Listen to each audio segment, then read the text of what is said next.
दोस्तों, आपने कभी सोचा है भारत दुनिया की सबसे बड़ी मार्केट है। अमेरिका जैसी डेवलप कंट्री को भारत से अच्छा मार्केट मिल नहीं सकता। भारत का अमेरिका के सर्विस सेक्टर में सबसे ज्यादा कंट्रीब्यूशन है, जैसे कि 30% डॉक्टर भारतीय है। नासा में भी भारतीय साइंटिस्ट है। अमेरिका की बड़े बड़ी कंपनी के सीईओ भी भारतीय है। पाकिस्तान के पास ऐसे कोई भी ह्यूमन रिसोर्सेस नहीं है जिसका फायदा अमेरिका को होता था। इसके बावजूद अमेरिका ने भारत को 99 के कारगिल युद्ध में जीपीएस देने से मना करना मतलब इनडायरेक्टली पाकिस्तान का सपोर्ट ही करना था। बात है 1999 कारगिल युद्ध की। 1971 में भारत ने पीओके का कुछ एरिया ऑक्युपाइड किया था। उस एरिया को पाक ने चुपके से कब्जा बनाया था। पाकिस्तान अपनी धीरे धीरे सेना कश्मीर की चोटी पर डिप्लॉय करके एक खतरनाक साजिश बना रहा था, लेकिन इस बात की भुनक किसी भी भारतीय सैनिकों को नहीं लगी थी। पता तब चला एक कारगिल में रहने वाला ताशी नाम का व्यक्ति जिसका याक गुम हो गया था, उस याक को ढूंढने के लिए हमेशा की तरह पहाड़ी की तरफ जा रहा था। थोड़ी दूर पर जाने के बाद ताशी को कुछ गतिविधियां पहाड़ों पर नजर आई। वो गतिविधियां देखकर ताशी के पसीने छूटे। घबरा कर नीचे आते ही पूरी कहानी भारतीय सैनिकों को बताई। इस्लामाबाद में रची साजिश ने दिल्ली को बड़े सदमे में डाल दिया था। तत्कालीन प्राइम मिनिस्टर अटल बिहारी वाजपेयी थे। आतंकवादी और पाक सेना कश्मीर के ऊंची पहाड़ी पर कब्जा बनाकर पाक को एक एडवांटेज पोजीशन में रखा था। पाक को ऊंची पहाड़ों पर अम्युनिशन हथियारों सहित अम्बुश लगाकर बैठे सैनिकों को खाली करना बहुत मुश्किल था, लेकिन भारत को किसी भी हाल में पाक सेना को पीछे हटाना ही था। पाक सेना और आतंकवादी को सही टारगेट करने में जीपीएस की जरूरत थी, इसलिए भारत ने अमेरिका को जीपीएस मांगा, लेकिन अमेरिका ने जीपीएस देने से मना किया। लेकिन ऐसे क्या रीजन थे? अमेरिका पाकिस्तान के इतना करीब था, वो भारत नहीं था।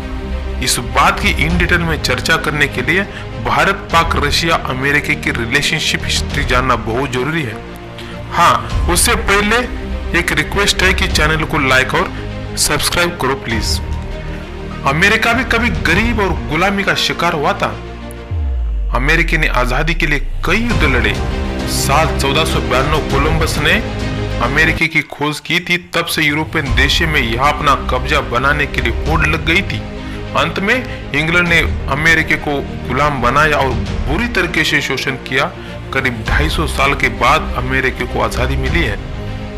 1776 में जॉर्ज वाशिंगटन अमेरिका के पहले राष्ट्रपति बने। यहाँ से अमेरिका का सुपर पावर बनने का सफर शुरू होता है। प्रथम विश्व युद्ध में, द्वितीय विश्व युद्ध में अमेरिका की अहम भूमिका रही है।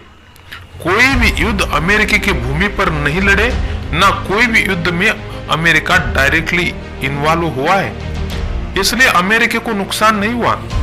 वैसे यूरोपियन कंट्री फ्रांस, ब्रिटेन, रूस, जर्मनी को भारी नुकसान हुआ था। सेकेंड वर्ल्ड वॉर में अमेरिका की इंटरफेयर से जर्मनी पर बहुत कंडीशन लगाई।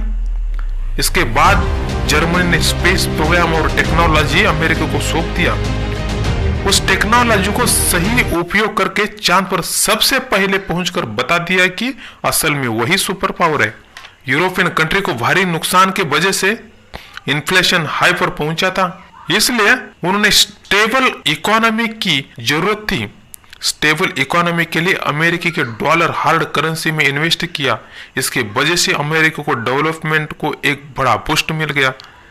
अब अमेरिका को टक्कर देने वाला एक ही देश था, वो था रशिया।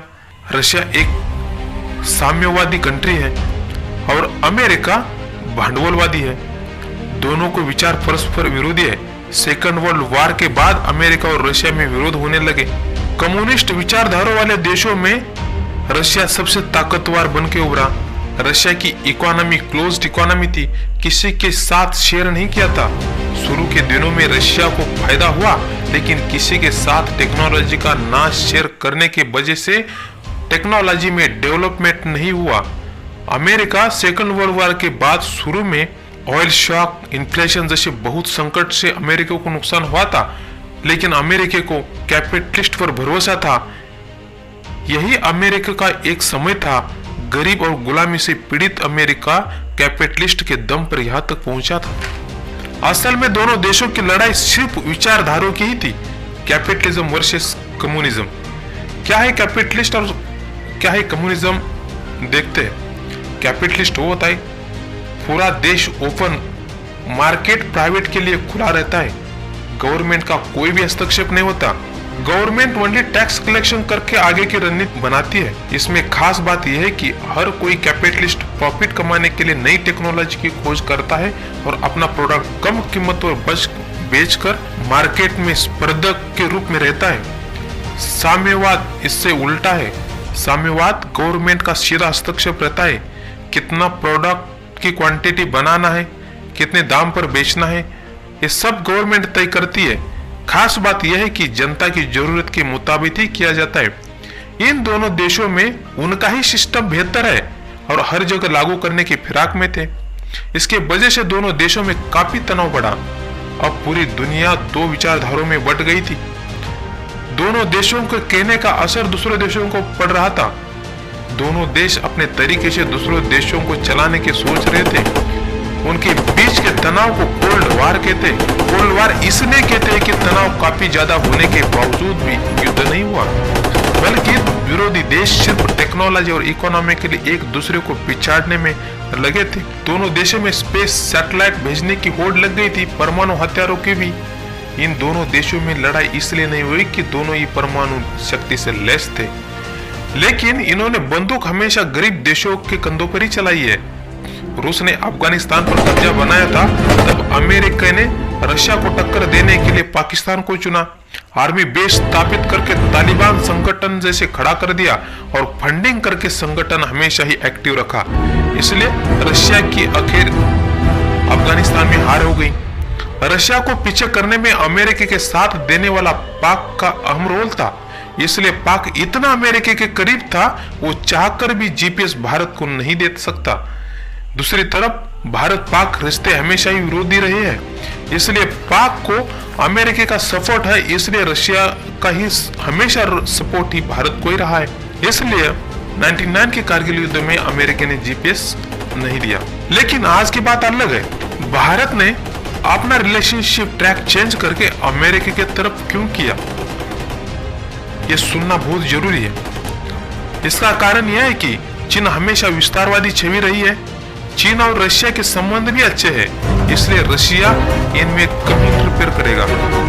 अमेरिका को चीन की बढ़ती हुई ताकत, उभरता हुआ शक्तिशाली देश को किसी भी हर हाल में रोकना है, इसलिए अमेरिका को भारत के अलावा कोई विकल्प अभी है नहीं है। इसलिए अमेरिका को भारत की सख्त जरूरत है और भारत को भी अमेरिका की सख्त जरूरत है, क्योंकि रशिया इतना इंटरफेयर चीन में नहीं कर सकता है। इसलिए अमेरिका डायरेक्टली या इनडायरेक्टली भारत को सपोर्ट करके चीन को रोकने में कामयाबी हासिल करना चाहता है। इन दोनों देशों में आपस के दोनों ही हित है। चलो आज इतना ही इस वीडियो में।